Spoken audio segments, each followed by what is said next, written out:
For the month of June, Reef Keepers, I have a real special treat.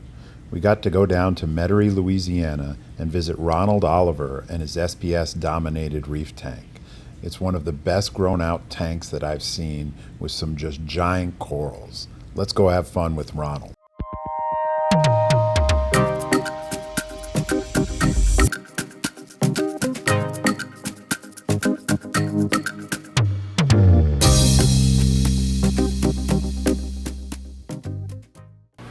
Ronald. Hi. Thank you very much for inviting us into your house and letting us take a look at what is a gorgeous, gorgeous reef tank. So I want you to tell us a little bit about your background. What first got you into reef keeping? Well, actually, I started with aquariums when I was probably about 14. I had a freshwater tank. It inspired me. I was inspired by this guy that lived around the corner. He had a little 15-gallon with a bunch of neon tetras in it, and that's what got me into actual aquariums. My first tank was a 15-gallon freshwater, but it wasn't until I was about 19 that I got into the saltwater aquariums. So your first saltwater aquarium was roughly when? It was 32 years ago now. Wow. 33 years. So you've seen a lot of change through that time with reef keeping. I did, yes, absolutely. But there was a break in the middle, in the middle of that. When I came back to saltwater aquariums, I noticed a lot of changes, a lot of new technology that came out. Yeah, I mean, I've been in it what I think is a long time, about 15, 20 years, but you got me beat by a long shot. The tank that you're standing in front of, how old is the tank? This tank's been up and running for approximately 3.5 years now. Okay. So, but prior to that, everything was in a 90-gallon for about a year and a half. And in terms of influences that you've had along the way, who's influenced you in terms of tank keeping, reef keeping? I would have to say Mike Tran, Kelsey Guidry, George and Dustin over at Coral Connection. I don't know if I can say that. No, you absolutely. Okay. You feel free to advertise any of your favorite stores here. They will appreciate it too, I'm sure. Absolutely. I started with George. I think his name's Hempstead. Okay. That's where I actually got my first reef tank when I was about 19 years old. And you've wanted to do, I mean, this is clearly an SPS dominated tank, but mixed. I see a lot of big LPS in there as well. What made you decide to go that particular direction? Well, actually, I started mostly LPS and leathers with a couple of SPS kind of mixed in, kind of trying my green thumb, so to speak, or reef thumb, and I just kind of got the SPS bug. The bug bit me. It bit me good. So it kind of has been transitioning over to mostly SPS over the past 2 years, 2.5 years. All right, well, let's talk about what I think everybody's favorite part is, the equipment. So tell us first about the tank. What's the size of the tank? This is a 220-gallon Planet aquarium. Okay. And the stand and hood came from Coral Connection. And I built this little side piece over here where I had an external protein skimmer. And what's the rough dimensions of the tank? 6 feet, 29 inches by 24 inches. Okay. And you have it plumbed in, and I'll show pictures of this to your frag tank. What's the size of the frag tank? The frag tank is 60 gallons, 2 foot by 2 foot by 2 foot cube. So I think it's about 60 gallons. Okay. And it's plumbed directly. There's no sump over there for it. No, there's no sump. There's an in and out coming from that tank behind my sofa into the sump that's under the main display. Okay. Well, let's talk about the heart of the reef tank, which is the lighting. So what are you running for lights on this tank? There's a lot going on. The main source of light is the radions. Radion, I think it's the G4s. Okay. I have 4 of those. Then I have 4 AI primes that go in on various angles to eliminate some of the shadowing. Then I have the new Orphic bars. I think it's the Icon bars. They're dimmable. Okay. I have 2 of those. One is UV, one is blue spectrum, and then I have one of Kelsey Guidry's bars as well. And then I also have 2 Viper Spectras coming in from the sides on angles. Holy cow, that's a lot of different light in there. Right. But nothing's on at 100%. They're all they all work in tandem with each other to combine one spectrum at the desired par. And so, roughly, you're running most of them, what, 50%, 60% in there? Most of them 40 to 50%. Okay. Yeah. But then just getting a lot of different angles of light Right. coming through. Different angles. And just on the Radions, are they the blues or the pros, or didn't they have them back when they had the G4s? I actually got the G4s secondhand, Okay. so I think they're the pros. Okay. Right.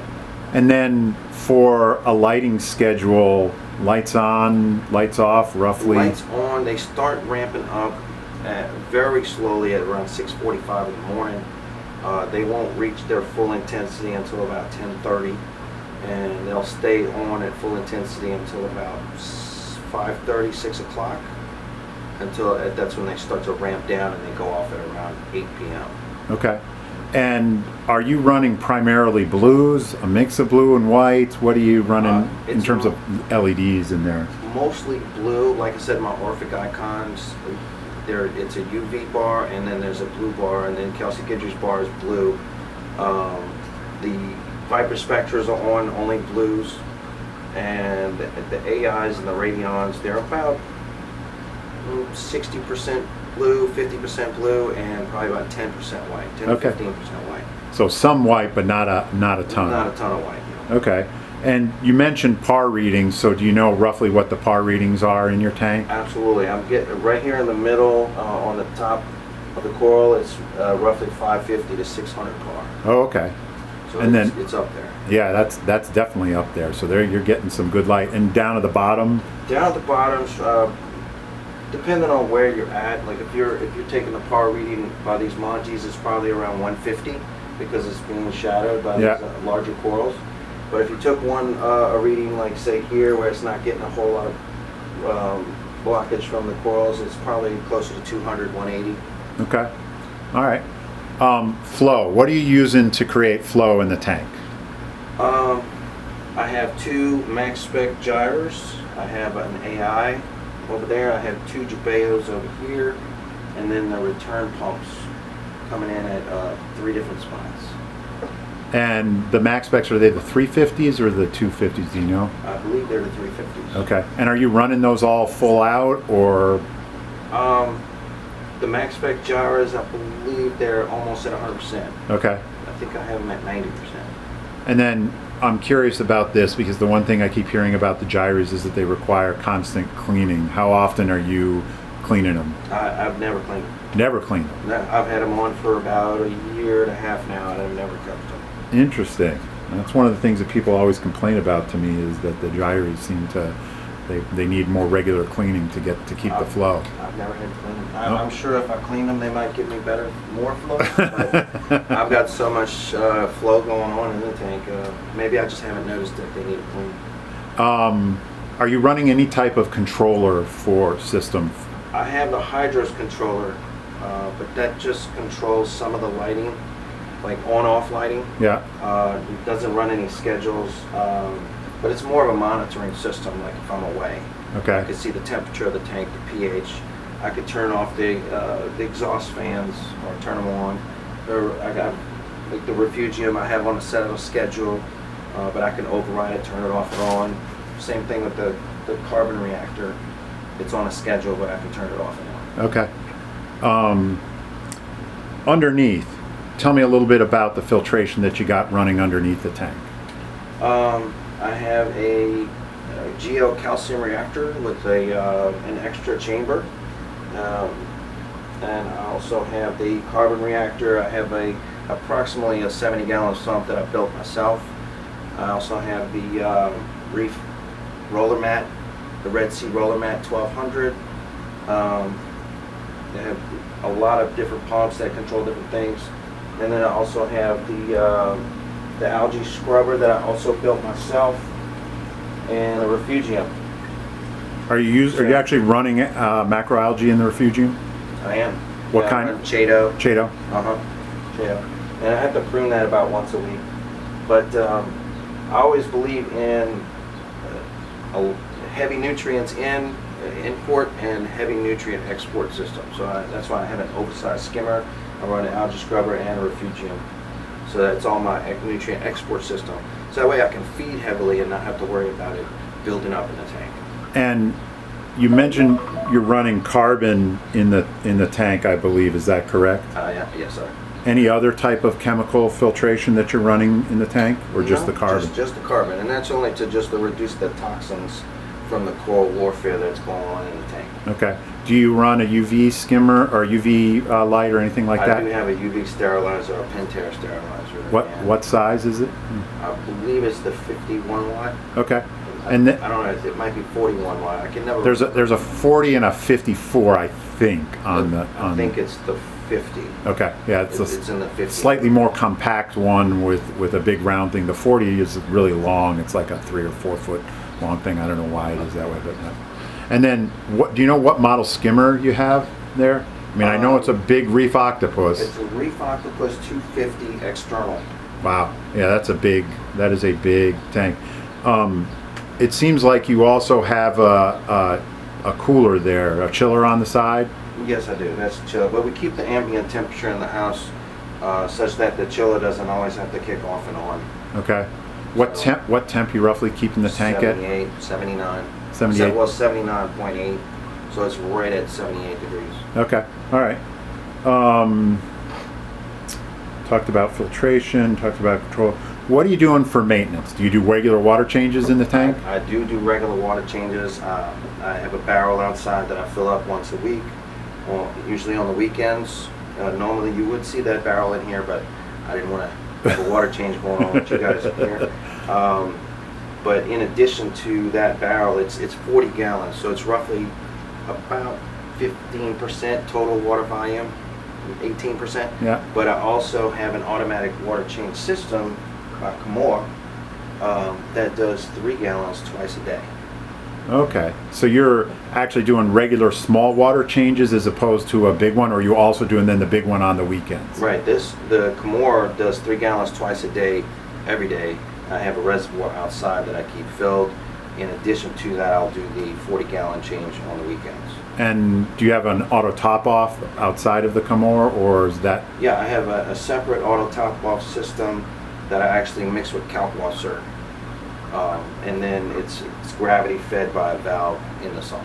Okay. Because the reservoir is slightly higher than the sump. Okay, that makes a lot of sense. We talked about any other type of additives that you're adding to the tank. I'm running the KZ coil system.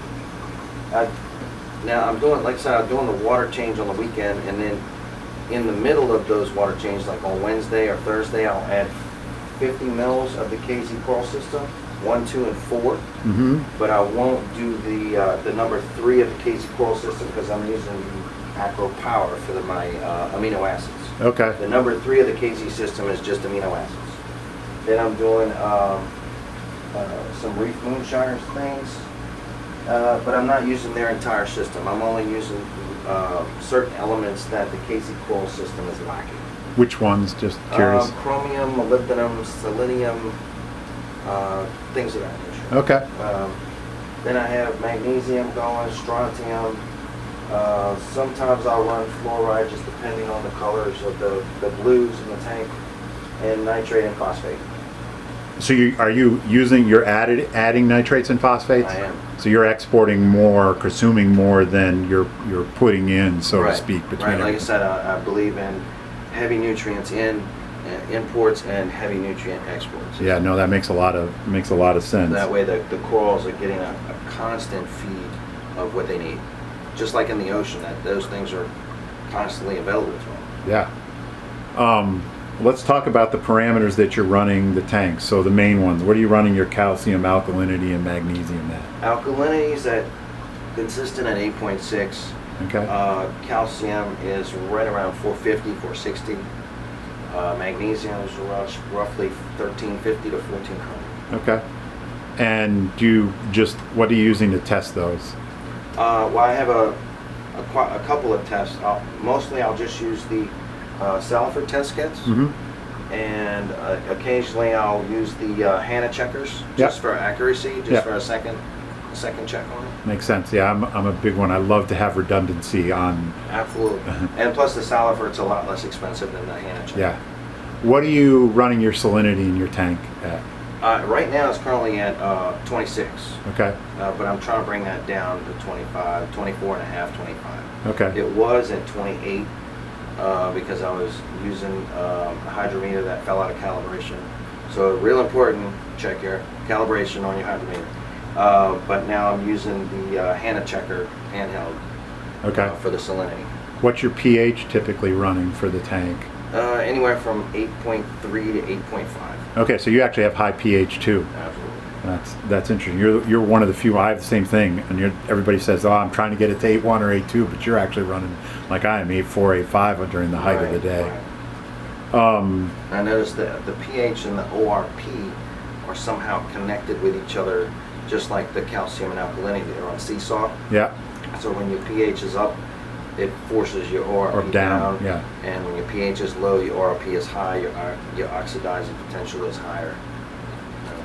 Phosphates and nitrates. What are you running those at? Phosphates, last I checked, was 0.12. Okay. And the nitrates are at 35. Okay. That's actually higher than most people run them at, but clearly it's not affecting anything that's going on there in the tank from a growth perspective. No. What are you using to test phosphates and nitrates? Hannah checkers. Okay. And do you do any type of external, like ICP testing? I do send off for an ICP test. I was doing it monthly until I got everything in the green and I zeroed in on my micro dosing. Once I got that all in the green, I switched to about once every 3 or 4 months I'll send off for an ICP test. And just curious, whose ICP test are you using? I'm using the one from Reef Moonshiners. Osiamo. MS. Yeah, the Osiamo MS one. Yeah. Okay. Anything else from a parameter perspective that you're testing regularly that we didn't talk about? Potassium. Are you testing potassium? Yeah, potassium. I have potassium test kits for Saliver, and you want to keep it. You want to keep that between 400 and 410 on the potassium. Okay. But I don't want to get people to start chasing those numbers. If you're at 380, it's really not going to have that much of a detrimental effect. But once you reach above like 425, 430, that will definitely have a detrimental effect on your corals. Okay, interesting. You're the first person I've heard that's testing that. All right, my favorite part of the tank is not about testing in the parameters, it's about what's living in the tank. Yeah. So first, tell us about the fish that you have in the tank. Well, I have mostly tangs. I have a purple tang, a fox face tang. This one was actually a rescue from someone else. And I have a freckle face tang, a soul tang, an Atlantic tang. I have a Melanoris wrasse, a couple of damsels, anthias. Then I have a copper-banded butterfly fish. He was my latest addition. But I feed the tank so well that he's happy. He's happy where he's at. Awesome. And then I have other tangs in my frame tank. Okay. Favorite? You got a favorite of the fish? Probably the copper-banded butterfly. Why is that? Just curious. He's the least aggressive. He just, from the day one I put him in the tank, he didn't bother anybody and nobody bothered him. They looked at him and then swam away. They were like, whatever. Doesn't matter to us. Yeah. Huh. Interesting. Let's talk about any cleanup crew or inverts that you have in the tank. Yeah, absolutely. I have a coral banded shrimp. I have about 15 peppermint shrimp. Wow. I have snails, blue lake hermit crabs. That's about it on the cleanup crew. What kind of snails you running in the tank? The turbo snails. Okay. And then I have those other ones that aren't able to flip themselves over, whatever they are. Okay. I can't remember. So coral, which you obviously have a lot of. Yeah, I got a few things. Tell us a little bit about the coral that you have in your tank. Well, I mean, I have a plethora of SPS. It's mostly SPS. Some things are from Fiji, some things are no-name acros. There's a couple that I've gotten through rescues. Like they were dying in someone else's tank and they asked me to save it. I've got one piece that's on, it's an insurance policy from Kelsey. He says, yeah, you can have this, but if I need a piece, I want a piece back. So he's probably going to call me at some point for a piece of that. I think it's called Dark Knight that I got from him. But right now, my favorite piece, I'm having trouble deciding on that. It would have to be the 16-inch wide Bill Murray at the top. Yeah, it's a gorgeous piece. I mean, it's just like, wow. Yeah, I didn't even know that they got that big. But my favorite piece was the Walt Disney, but the growth and coloration of this Bill Murray it's just starting to surprise me. Maybe someday when the Walt Disney is really sprouting out and coloring up, that might become my favorite again at some point. And there's a giant LPS coral that's not a torch, it's not a hammer there in the middle left-hand side.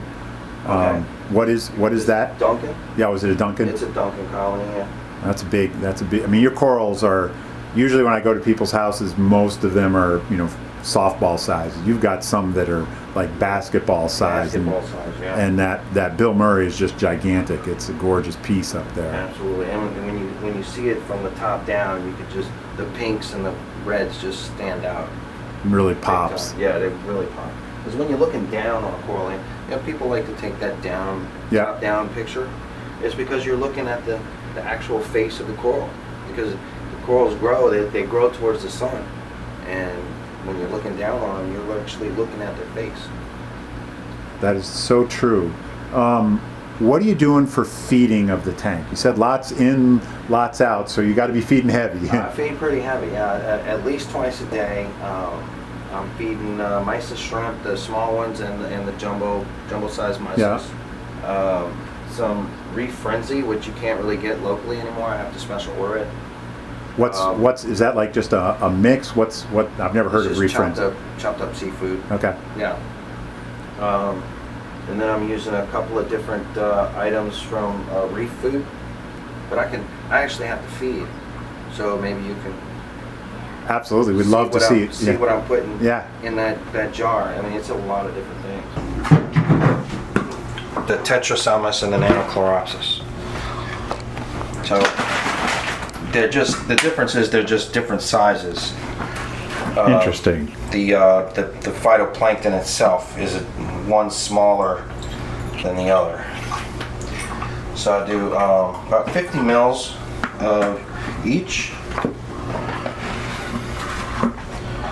Tetraselmis. Oh, did I shake that up? I think I gotta shake them up each time. Yeah, they settle to the bottom. Yeah, they do. So that's 100 mils of phytoplankton, two different kinds, twice a day. Along with other foods, Reef Nutrition, ROE, and beta brine. Okay.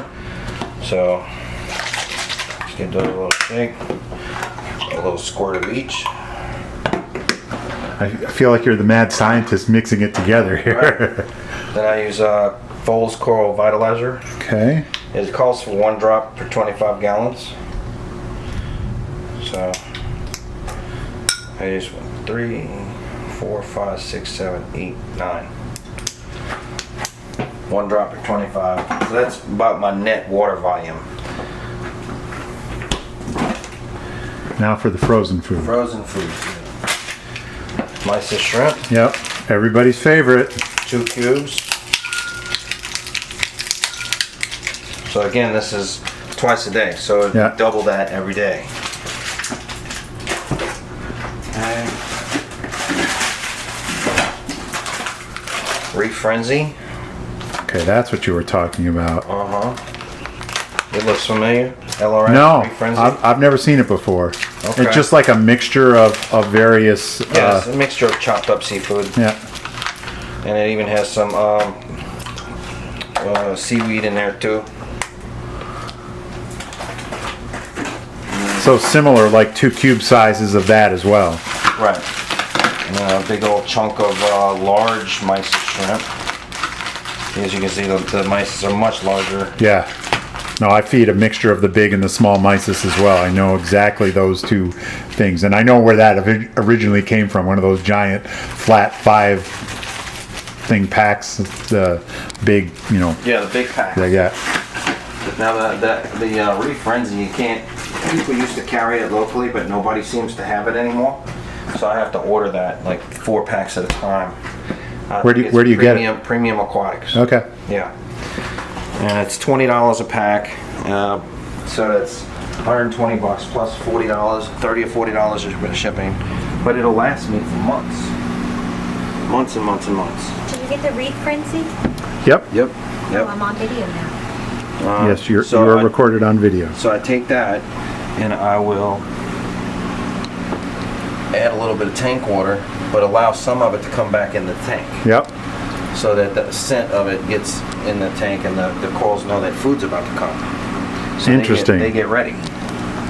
So once that thaws out, it takes a few minutes to thaw out. I'll use the tweezers to kind of break it up, mix it up real good, and then just slowly add it to the tank as I'm stirring it. So that's about 2. Are you doing any prep to the food before you pour it in, or you just mix it all together and toss it in the tank? I'll mix it up with some live phytoplankton that I'm actually growing myself upstairs. I Okay. have Nanochloropsis and Tetrasomus growing upstairs. And I'll get fresh batches of it every 10 days. I keep it in the fridge. I'm doing 100 mils twice a day of fresh phytoplankton. So that's 200 mils a day that they get of that combined with their food. So I'll put their frozen food in with the phytoplankton along with the Foals Reef Nutrition, and then I'll dip the beaker into the water. Could put some of the warm tank water in with it to help that thawing process of the frozen food, but I'll let some of it get back in the tank to put that odor in the water, and that's where the corals start to open up, getting ready to feed. Wow. Yeah. Very cool. So you're big on not only just feeding the fish, you're big on feeding the corals. I'm feeding the corals, and when you're feeding the fish, you're actually feeding the corals, because the phytoplankton is actually, it's kind of like a liquid refugio, because those are actually live organisms that feed on the phosphates and nitrates, and that's how they multiply and grow. When you think about it, the phytoplankton is the most abundant thing in the ocean. Yeah. And with all of our mechanical filtration, with our protein skimming, the corals eating and absorbing all of that phyto, at some point, there's no phytoplankton in your tank unless you add it. That's very, very true. And look, your corals clearly show that they're very happy with the amount of phytoplankton in your they are. I think I should probably put a little more, maybe go to 150 mils twice a day, but I don't want to, like I said, I don't want to change anything too rapidly. Yeah, when it's working, it's hard to, you don't want to mess with it. Keep it going the way it's going. People think, oh, they like that, well, you put some more, and that's where they kind of push it over the tipping point. So we talked about your food, we talked about corals and fish.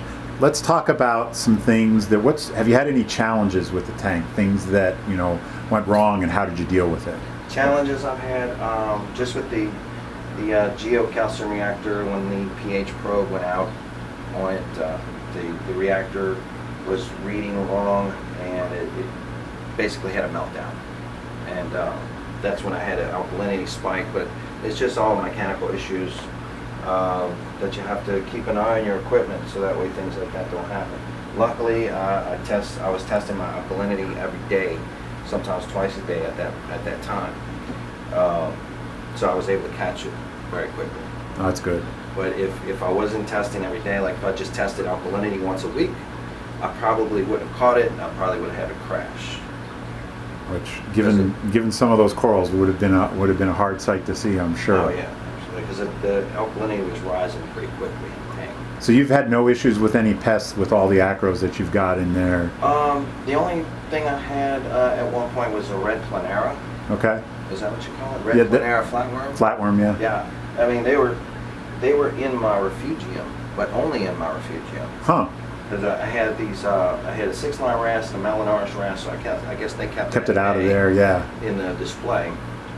But I noticed my rocks in the refugium were getting really pretty red. I was like, wow, that's some really pretty algae that's growing on there. But then I realized it wasn't algae. It was just a huge population of red planera flatworms. Wow. But, so I removed everything out of that refugium, took everything out, and then treated the whole system with the flatworm exit. Yep. And it took probably about 5 treatments to completely eradicate the system. That's interesting, and it reminded me of something that you didn't mention with the dosing. What are you doing for iodine? I know that's a lot of what's in flatworm. Are you doing any dosing specifically for iodine? There's iodine in the KZ coral system number 4, but I'm also doing the KZ. What is this called? It's an iodine drop that I put 7 drops a day in this KZ iodine. So you are adding iodine too. That's to me is one of the best things you can do, especially for SPS, is make sure you're maintaining a good level of iodine. Right. They seem to really thrive with that. Right, and that's where a lot of the blues come from, is from iodine. People don't realize that either, but they think the iodine is for red. It's actually for the blue coloration, along with the potassium and sodium. So do you know what? It's the first I've heard of that. So you got what's driving the blue. What drives kind of the reds and the yellows and the reds are the and I had it backwards at one point. I thought that the iodine drove the red coloration. Yeah. But it's actually the iodine driving the blue. The red coloration. I wish I remembered these. It's more so the bromine, strontium, fluoride, and nickel. Okay. So some of the minor elements become very important and boron, but strontium is probably the main contributing factor to the red. Okay. That's very interesting. You're going to have me reading more on that for sure. Strontium and fluoride. Yeah. I always thought it was the fluoride that was doing the blue. And fluoride helps the blue, but it actually works in conjunction with the iodine. Okay. You have any future plans, any changes going with the tank, or pretty much keeping it as it is? Keeping as is. Any kind of changes to the SPS, I'm looking to frag very generously, cut back on some of these corals. I mean, I really hate to cut on this Bill Murray, but it's starting to become like an umbrella shadowing other corals. Yeah, it's taking up a lot of real estate in the tank, but it's so gorgeous. I get it. I mean, look, your tank is very well grown out with many of the SPS. So are you thinking to frag to make space for other new corals, or just to make space for some of the existing corals that are in? I would like to diversify my coral collection, get some pieces that I don't have now, especially with the millies. I have this ASD rainbow millie, which is, again, that was a rescue from Coral Connection. It was completely burned out with no polyp extension at all.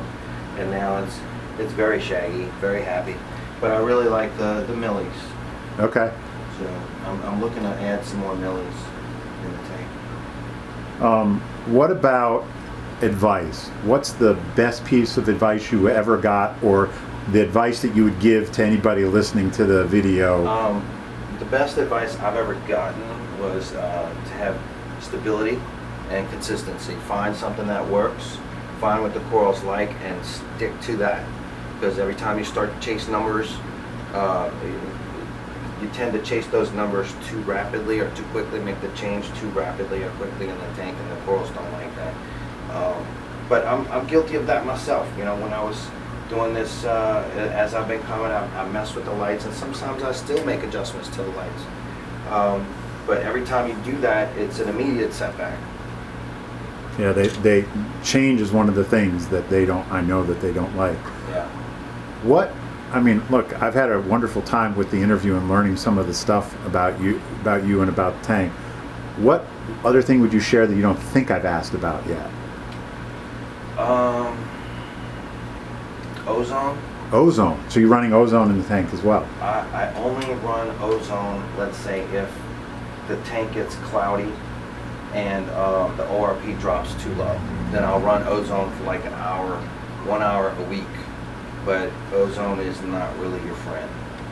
I've found that it's not good for you. It's not good to have in the house. And if you don't have the right aeration behind that ozone coming back from the skimmer, and that ozone can get in your tank, and the corals will let you know they're not happy about it.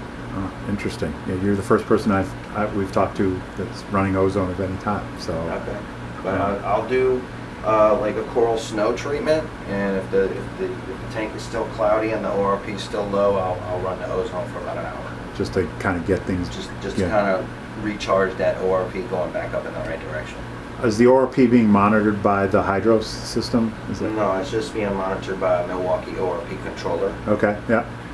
And what do you typically run in the ORP at? I try to keep it around 300. Okay. 320. I've been told that 340 to 350 is optimal, but I try to keep it right around 300, kind of in the middle. You don't want to go, 220, 250, because then that's too low. But again, I don't want to try to entice people to chase those numbers either. Yeah, I get it. I get just try to keep it at a happy medium. If you run in 350, 360, if you find that you need to run ozone to force it to there, then it's probably not good for your tank. Okay. And it's probably not good for you to have that ozone in your house either.